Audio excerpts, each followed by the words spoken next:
രാജ്യം കാത്തിരുന്ന തെരഞ്ഞെടുപ്പ് ഫലമറിയാൻ ഇനിയും മണിക്കൂറുകൾ മാത്രമേ ബാക്കിയുള്ളൂ. നാളെ രാവിലെ 8 മണിയോടെ വോട്ടെണ്ണൽ ആരംഭിക്കും. അവസാനവട്ട കൂട്ടലിലും കിഴിക്കലിലുമാണ് സംസ്ഥാനത്തും മുന്നണികൾ ഉള്ളത്.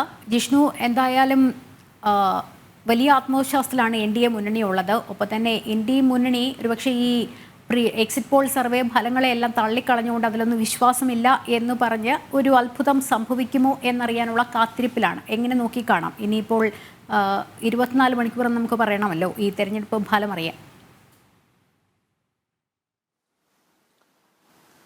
ലക്ഷ്മി, 18ാം ലോക്സഭയിലേക്ക് നടന്നിട്ടുള്ള വോട്ടെടുപ്പിന്റെ ഫലം അറിയുന്നതിനായി രാജ്യം മുഴുവൻ കാത്തിരിക്കുകയാണ്. നാളെ രാവിലെ 8 മണിയോടുകൂടിയാണ് വോട്ടെണ്ണൽ ആരംഭിക്കുക. അതിന്റെ ക്രമീകരണങ്ങൾ ആരംഭിക്കുന്നു എന്നുള്ളതാണ് മനസ്സിലാക്കേണ്ടത്. വോട്ടെണ്ണലിന്റെ ക്രമീകരണവും അതുമായി ബന്ധപ്പെട്ടുള്ള കാര്യങ്ങളും വിശദീകരിക്കുന്നതിന് ഇന്ന് തെരഞ്ഞെടുപ്പ് കമ്മീഷന്റെ വാർത്താ സമ്മേളനം നടത്തും എന്ന് തെരഞ്ഞെടുപ്പ് കമ്മീഷൻ അറിയിച്ചിട്ടുണ്ട്. ഉച്ചയ്ക്ക് 12:30 തെരഞ്ഞെടുപ്പ് കമ്മീഷന്റെ വാർത്താ സമ്മേളനം. ആ വാർത്താ സമ്മേളനത്തിൽ വോട്ടെണ്ണൽ ദിനത്തിൽ നടത്തിയിട്ടുള്ള ക്രമീകരണങ്ങളുമായി ബന്ധപ്പെട്ട് ഒപ്പം 7 ഘട്ടങ്ങളിലായി നടത്തിയിട്ടുള്ള വോട്ടെടുപ്പ് അത് പൂർത്തീകരിച്ചതുമായി ബന്ധപ്പെട്ട വിശദാംശങ്ങളുമായിരിക്കും തെരഞ്ഞെടുപ്പ് കമ്മീഷൻ നൽകുക എന്നുള്ളതാണ് മനസ്സിലാക്കേണ്ടത്. ഏതായാലും തെരഞ്ഞെടുപ്പ് കമ്മീഷന്റെ വാർത്താ സമ്മേളനത്തിലൂടെ നാളത്തെ വോട്ടെണ്ണലുമായി ബന്ധപ്പെട്ട വളരെ കൃത്യമായ വിശദാംശങ്ങൾ നമുക്ക് ലഭ്യമാകും. ഒപ്പം ഇത്തവണ വോട്ടെണ്ണൽ അതിന്റെ ഫലം തത്സമയം അറിയുന്നതിനായി പ്രത്യേക സോഫ്റ്റ്വെയർ ക്രമീകരിച്ചിട്ടുണ്ട് എന്നുള്ളതാണ് മനസ്സിലാക്കുന്നത്. എല്ലാ മണ്ഡലത്തിലെയും ഫല സൂചനകൾ അല്ലെങ്കിൽ ലീഡ് നില അറിയുന്നതിനായി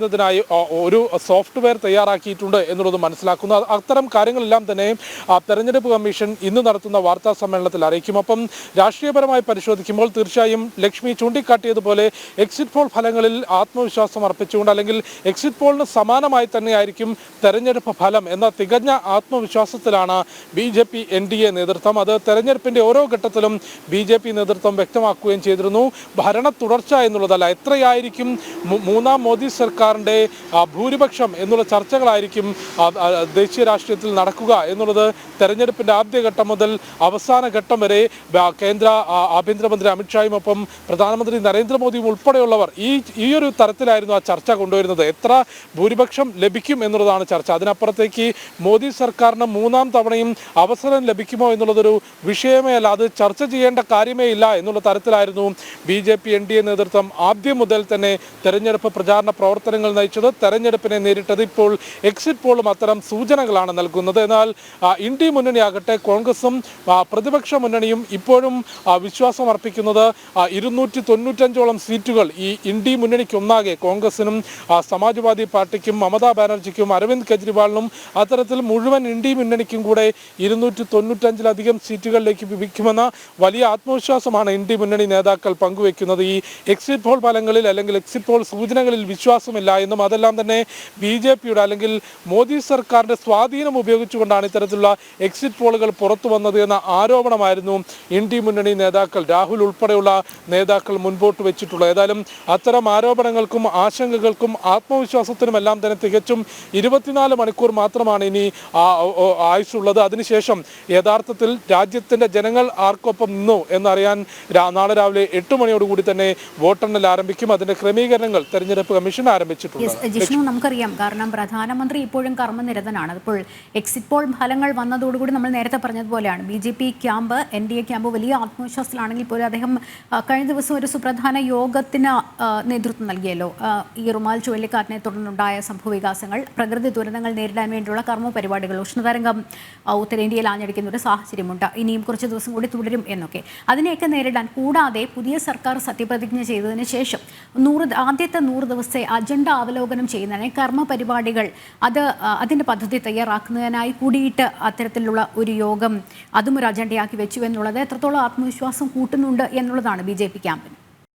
BJPയെ സംബന്ധിച്ച് തുടർ ഭരണം ലഭിക്കും എന്നുള്ളത് 100% ആത്മവിശ്വാസത്തിലാണ്. അവരുടെ പ്രതികരണങ്ങളെല്ലാം തന്നെ മനസ്സിലാക്കേണ്ടത്. ഒപ്പം പ്രധാനമന്ത്രി നരേന്ദ്രമോദിയെ സംബന്ധിച്ച് അദ്ദേഹം അടുത്ത 100 ദിവസമോ അല്ലെങ്കിൽ അടുത്തൊരു 5 വർഷമോ എന്നതിനപ്പുറത്തേക്ക് സർക്കാരിൻ്റെ പ്രവർത്തനങ്ങൾ, അതിൽ ഭരണമാറ്റമോ തെരഞ്ഞെടുപ്പോ ഏത് രീതിയിലാണെങ്കിൽ പോലും സർക്കാരിൻ്റെ പ്രവർത്തനങ്ങൾ അടുത്ത കുറച്ചധികം വർഷങ്ങളിലേക്ക്, അതായത് 2047 വരെ ഏത് രീതിയിലായിരിക്കണം ഭാരതത്തിൻ്റെ ഭരണ നേതൃത്വം മുൻപോട്ട് പോകേണ്ടത് എന്നത് സംബന്ധിച്ച് വ്യക്തമായ കാഴ്ചപ്പാടുകളും മാർഗ മാർഗരേഖയും തയ്യാറാക്കിയാണ് പ്രധാനമന്ത്രി നരേന്ദ്രമോദിയുടെ പ്രവർത്തനം. അതുകൊണ്ട് തന്നെ തെരഞ്ഞെടുപ്പ് കഴിഞ്ഞ് അതിന്റെ ഫലം വരുമ്പോഴും അല്ലെങ്കിൽ ഫലം അറിയുന്നതിന് മുൻപും സർക്കാരുമായി ബന്ധപ്പെട്ട ജനക്ഷേമ പദ്ധതികൾ അല്ലെങ്കിൽ ജനങ്ങൾ നേരിടുന്ന പ്രശ്നങ്ങളുമായി ബന്ധപ്പെട്ട കാര്യങ്ങളിൽ പ്രധാനമന്ത്രി നരേന്ദ്രമോദി മുഴുകുകയാണ്. ലക്ഷ്മി സൂചിപ്പിച്ചതുപോലെ കഴിഞ്ഞ ദിവസം വിവിധ യോഗങ്ങൾ പ്രധാനമന്ത്രി ഡൽഹിയിൽ വിളിച്ചു ചേർത്തിരുന്നു. അതിൽ ഉത്തരേന്ത്യൻ സംസ്ഥാനങ്ങളിലെ ഉഷ്ണതരംഗവുമായി ബന്ധപ്പെട്ട് ഒപ്പം വരാനിരിക്കുന്ന മഴക്കാലത്തിന് മുൻപായി നടത്തേണ്ട മഴക്കാല പൂർവ്വ ശുചീകരണ പ്രവർത്തനങ്ങളോ തയ്യാറെടുപ്പുകളുമായി ബന്ധപ്പെട്ട് അത്തരത്തിലുള്ള കാര്യങ്ങളുമായി ബന്ധപ്പെട്ടും ഒപ്പം സർക്കാരിൻ്റെ അടുത്ത ദിവസങ്ങളിലേക്കുള്ള പ്രവർത്തനങ്ങൾ ഏത് രീതിയിലാകണം എന്നത് സംബന്ധിച്ചും വളരെ കൃത്യമായുള്ള തയ്യാറെടുപ്പുകൾ പ്രധാനമന്ത്രിയുടെ നരേന്ദ്രമോദിയുടെ ഭാഗത്തു നിന്നുണ്ടാകുന്നുണ്ട്. അത് ഞാൻ നേരത്തെ ചൂണ്ടിക്കാട്ടിയതുപോലെ 2047 വരെ ഭാരതത്തിൻ്റെ ഭരണ നേതൃത്വം ഏത് രീതിയിൽ മുൻപോട്ട് പോകണമെന്ന് വളരെ കൃത്യമായി മാർഗരേഖ തയ്യാറാക്കിക്കൊണ്ടാണ് പ്രധാനമന്ത്രി നരേന്ദ്രമോദിയുടെ പ്രവർത്തനം മുൻപോട്ട് പോകുന്നത്. അതിനപ്പുറത്തേക്ക് ഈ ലോക്സഭാ തെരഞ്ഞെടുപ്പിൽ വളരെ കൃത്യമായി 400-ലധികം സീറ്റുകൾ നേടുക എന്ന വ്യക്തമായ ലക്ഷ്യം ഇത്തവണ BJP മുൻപോട്ട് വെച്ചിരുന്നു. കഴിഞ്ഞ തവണ 2019-ൽ 300-ലധികം സീറ്റുകൾ 303 സീറ്റുകളാണ് BJP ഒറ്റയ്ക്ക് നേടിയിട്ടുള്ളത്. ഇത്തവണ കണക്കുകൂട്ടലുകൾ പരിശോധിക്കുമ്പോൾ വലിയ ആത്മവിശ്വാസം രാഹുലും ഒപ്പം കോൺഗ്രസും ഇന്ത്യ മുന്നണി നേതാക്കളും പങ്കുവച്ചത് ഒന്ന്,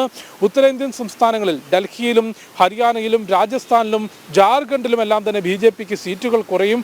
എന്നാൽ ദക്ഷിണ ഭാരതത്തിൽ നിന്ന് ഭാരതത്തിൻ്റെ ദക്ഷിണ മേഖലയിൽ നിന്ന് യാതൊരു കാരണവശാലും സീറ്റുകൾ കൂടില്ല എന്ന് മാത്രമല്ല കർണാടകയിൽ പോലും സീറ്റുകൾ വളരെയധികം BJPക്ക് താഴേക്ക് പോകും. അത്തരത്തിൽ 200 സീറ്റുകൾക്കടുത്ത് മാത്രമേ BJPക്ക് എത്താൻ സാധിക്കൂ എന്നൊരു വിശകലനം ഇന്ത്യ മുന്നണി നേതാക്കളും ഒപ്പം ഒരു വിഭാഗം മാധ്യമങ്ങളും നടത്തിയിരുന്നു. എന്നാൽ അതെല്ലാം വെറും ഊഹാപോഹങ്ങൾ മാത്രമാണ്. ജനങ്ങൾ അത്തരത്തിലുള്ള കാര്യങ്ങളിൽ അല്ല ഏർപ്പെട്ടത്, അല്ലെങ്കിൽ അവരുടെ വോട്ടവകാശം അത്തരത്തിലല്ല വിനിയോഗിച്ചത് എന്നുള്ളതാണ് എക്സിറ്റ് പോൾ ഫലങ്ങൾ ചൂണ്ടിക്കാട്ടിയിട്ടുള്ളത്. ഡൽഹിയിലും രാജസ്ഥാനിലും ഹരിയാനയിലും ജാർഖണ്ഡിലും ഹിമാചൽ പ്രദേശിലും മധ്യപ്രദേശിലും ഗുജറാത്തിലുമെല്ലാം തന്നെ മോദി തരംഗം തന്നെ ആഞ്ഞടിക്കും. കൃത്യമായി മുഴുവൻ സീറ്റുകൾ അല്ലെങ്കിൽ പരമാവധി നഷ്ടപ്പെടുകയാണെങ്കിൽ ഡൽഹിയിലെല്ലാം 7-ൽ പരമാവധി നഷ്ടപ്പെട്ടാൽ BJPക്ക് 1 സീറ്റ് മാത്രമേ നഷ്ടപ്പെടാനിടയുള്ളൂ എന്നുള്ളൊരു സൂചനയാണ് എക്സിറ്റ് പോളുകൾ നൽകിയിട്ടുള്ളത്. അതിനപ്പുറത്തേക്ക് കർണാടക കഴിഞ്ഞ തവണ ലഭിച്ചതിന് സമാനമായി 26 വരെ സീറ്റുകൾ നേടാൻ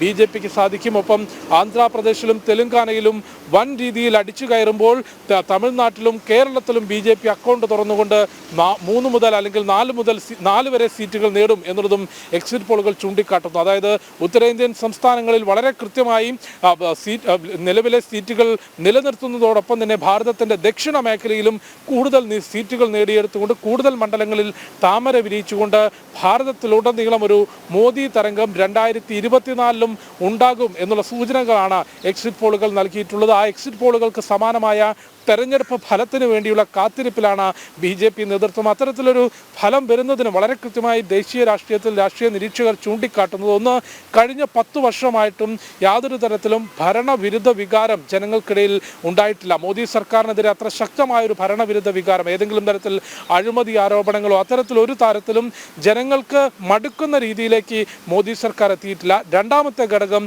മോദി സർക്കാരിന് അല്ലെങ്കിൽ BJP NDA മുന്നണിക്ക് വെല്ലുവിളി ഉയർത്തുന്ന തരത്തിൽ ഏതെങ്കിലും ഘട്ടത്തിൽ, അത് പ്രചരണമാണെങ്കിലും അല്ലെങ്കിൽ ജനങ്ങൾക്കിടയിലേക്ക് ഇറങ്ങുന്ന ഏത് കാര്യത്തിലാണെങ്കിലും ഇന്ത്യ മുന്നണിക്കോ കോൺഗ്രസിനോ BJPക്ക് വെല്ലുവിളി ഉയർത്തുന്ന തരത്തിൽ ഉയർന്ന് പ്രവർത്തിക്കാൻ സാധിച്ചിട്ടില്ല എന്നുള്ള വിലയിരുത്തലാണ് രാഷ്ട്രീയ നിരീക്ഷകർ നടത്തുന്നത്. ഈ രണ്ട് ഘടകങ്ങളും BJPക്ക് കൂടുതൽ ആത്മവിശ്വാസം പകരുന്നതാണ്. ജനങ്ങൾ BJPയിലേക്ക് കൂടുതൽ വിശ്വാസം പകരുന്നതുമാണ്. അതിന് ഏറ്റവും പ്രധാനപ്പെട്ട ഫാക്ടർ മോദി എന്നുള്ളത് തന്നെയാണ്. 2014 ശേഷം രാജ്യത്ത് നടന്നിട്ടുള്ള എല്ലാ തെരഞ്ഞെടുപ്പുകളിലും BJPക്ക് വിജയം കണ്ടെത്തുന്നതിൽ ഏറ്റവും പ്രധാനപ്പെട്ട ഫാക്ടർ അല്ലെങ്കിൽ ഏറ്റവും മുന്നിൽ നിൽക്കുന്നത് നരേന്ദ്രമോദി എന്ന നേതാവിനുള്ള ജനങ്ങൾക്കിടയിലുള്ള വിശ്വാസവും അവർ അർപ്പിച്ചിട്ടുള്ള വിശ്വാസവും തന്നെയാണ് എന്നുള്ളത് വിവിധ എക്സിറ്റ് പോളുകളും സർവേ ഫലങ്ങളും അഭിപ്രായ സർവേകളും എല്ലാം തന്നെ നമുക്ക് മുൻപിൽ ചൂണ്ടിക്കാട്ടിയിട്ടുണ്ട്. അതിന് ഏറ്റവും പ്രധാനപ്പെട്ട കാരണം നരേന്ദ്രമോദി എന്ന പ്രധാനമന്ത്രി അഴിമതിയില്ലാത്ത സ്വജനപക്ഷമില്ലാത്ത നേതാവായി നിലകൊള്ളുന്നതോടൊപ്പം ഈ സിസ്റ്റത്തെ മുഴുവൻ, സർക്കാർ സംവിധാനങ്ങളെ മുഴുവൻ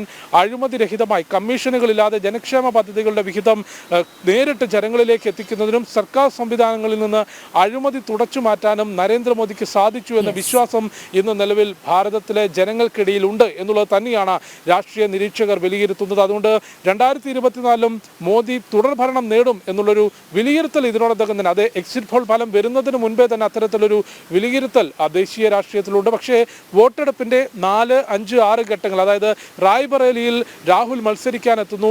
അരവിന്ദ് കെജ്രിവാൾ തിഹാർ ജയിലിൽ നിന്ന് ഇടക്കാല ജാമ്യത്തിൽ ഇറങ്ങിക്കൊണ്ട് തെരഞ്ഞെടുപ്പ് പ്രചാരണ പ്രവർത്തനങ്ങൾക്ക് നേതൃത്വം നൽകുന്നു. അതൊരു പ്രതീക്ഷ ഇന്ത്യ മുന്നണിക്ക് നൽകുകയും വലിയ രീതിയിലുള്ള പ്രഖ്യാപനങ്ങൾ രാഹുൽ ഉൾപ്പെടെയുള്ള നേതാക്കൾ നടത്തുകയും ഒരു പ്രതീക്ഷ അവർ വെച്ചു പുലർത്തുകയും ചെയ്തിരുന്നു. എന്നാൽ കോൺഗ്രസിന്റെയും രാഹുലിന്റെയും എല്ലാം വാദങ്ങളും അവകാശങ്ങളും അല്ലെങ്കിൽ പ്രചാരണവും ജനങ്ങൾ ഏറ്റെടുത്തിട്ടില്ല എന്നുള്ളതാണ് ഏതായാലും എക്സിറ്റ് പോളുകൾ ചൂണ്ടിക്കാട്ടുന്നത്. നിലവിൽ എക്സിറ്റ് പോളുകളെ കുറ്റം പറയുകയാണ് ഇന്ത്യ മുന്നണിയും കോൺഗ്രസ് നേതാക്കളും ചെയ്തുകൊണ്ടിരിക്കുന്നത്. അതോടൊപ്പം ഇന്നലെ ഇന്ത്യ മുന്നണി നേതാക്കൾ തെരഞ്ഞെടുപ്പ് കമ്മീഷനെ സമീപിച്ചിരുന്നു. അവർ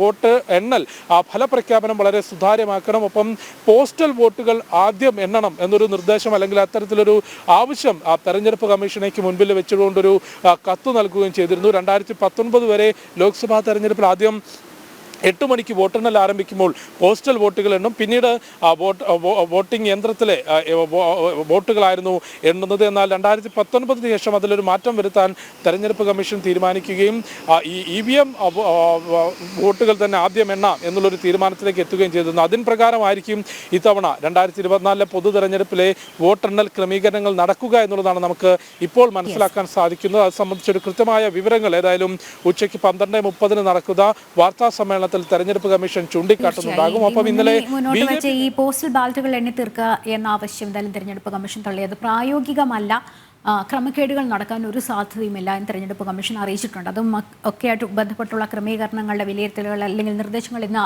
12:30 വാർത്താ സമ്മേളനത്തിൽ തെരഞ്ഞെടുപ്പ് കമ്മീഷൻ രാജ്യത്തെ അറിയിക്കും എന്നുള്ളതാണ് വ്യക്തമാണ്. ജിഷ്ണു.